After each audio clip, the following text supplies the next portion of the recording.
Okay, I'll just show you how to set the sat nav in this BMW 4 Series. So from any screen, nav is the bottom right at the front. So click on nav.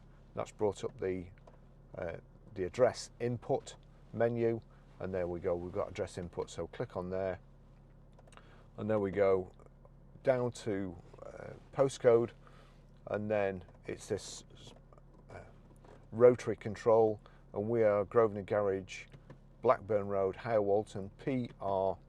Now that was letters, we need numbers. Numbers are down here. Let's see, more characters.